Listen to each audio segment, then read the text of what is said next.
Il serait donc utile pour les États africains d'axer leur entreprise économique prioritairement sur la production des hydrocarbures. Les hydrocarbures ont cet avantage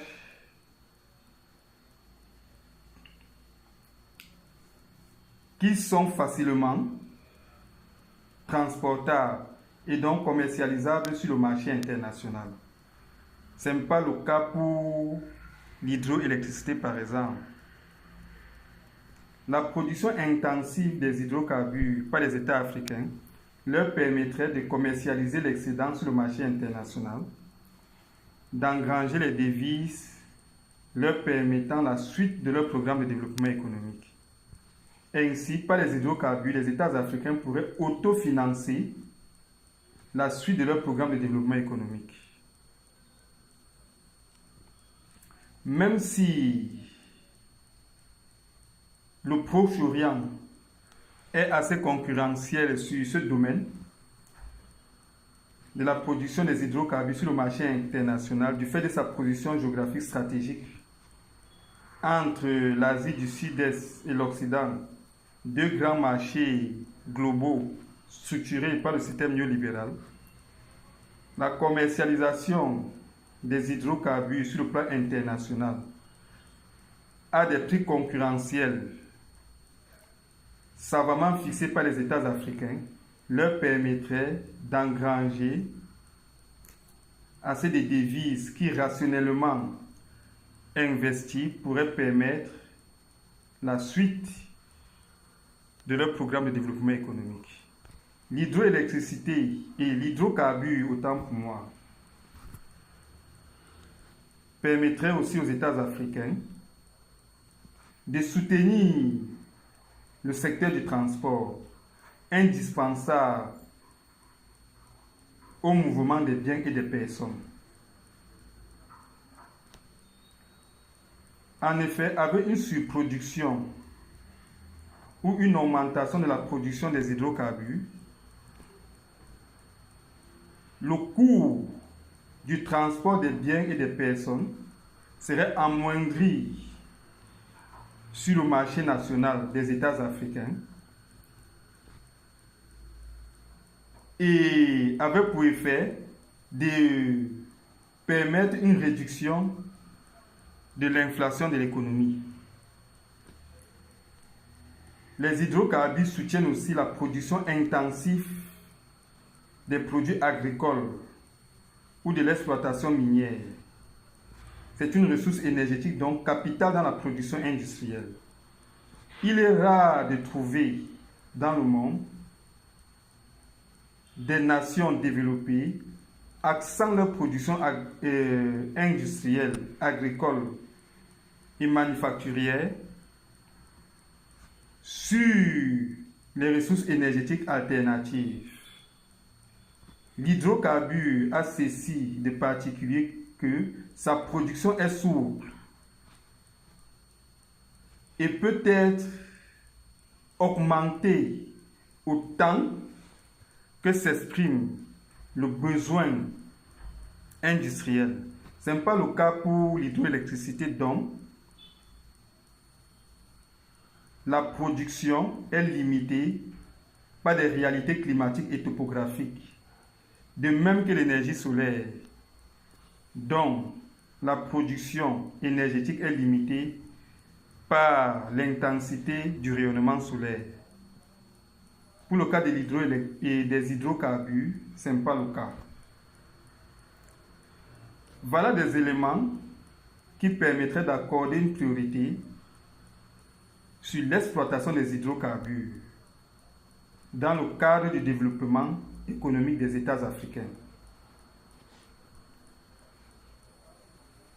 À la suite des hydrocarbures, l'hydroélectricité pourrait aussi être sollicitée beaucoup plus pour soutenir la consommation domestique en électricité. En effet, l'hydroélectricité est une ressource énergétique permanente, même si le volume de sa production est limité par les réalités géographiques. Son caractère permanent permet le confort social à l'intérieur de l'État. L'énergie solaire à la suite de l'hydroélectricité pourrait aussi être sollicitée dans le but de satisfaire la consommation domestique toujours en électricité. À ce titre, concernant l'hydroélectricité par exemple, la production, la réalisation d'importants barrages hydroélectriques devait viser la satisfaction des grandes agglomérations urbaines en besoins domestiques électriques, des petits barrages hydroélectriques ou encore des panneaux solaires pourraient être construits dans des zones rurales permettant un approvisionnement électrique de ces régions généralement enclavées. Voilà comment pourraient être planifiées les bases infrastructurelles permettant de soutenir la production énergétique. Cette production énergétique devrait être de préférence réalisée par l'institution étatique, ce qui lui permettrait d'engranger les devises indispensables à la réalisation de ses missions publiques, sans exercice d'une pression fiscale considérable sur le citoyen. Ainsi, les entreprises publiques pourraient se charger de la production des hydrocarbures, de l'hydroélectricité et de la construction des panneaux solaires.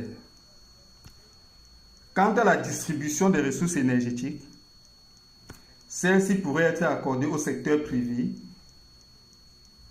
structuré en PME nationaux ou des PME nationales, autant pour moi. Ainsi, des petites et moyennes entreprises dont l'expertise serait certifiée pourraient, pour ce qui est des hydrocarbures par exemple, se rapprocher des entreprises publiques en charge de la production de ces ressources énergétiques, s'y approvisionner et alimenter le marché national à travers des camions sternes et des stations-service répartis à l'intérieur des États africains qui devraient justement appartenir à ces PME. Pareillement, pour ce qui est de l'hydroélectricité par exemple, le réseau hydroélectrique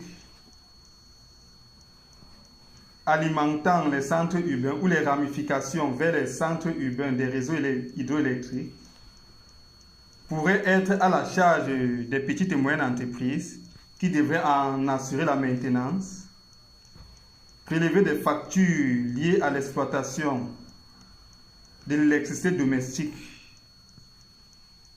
auprès des citoyens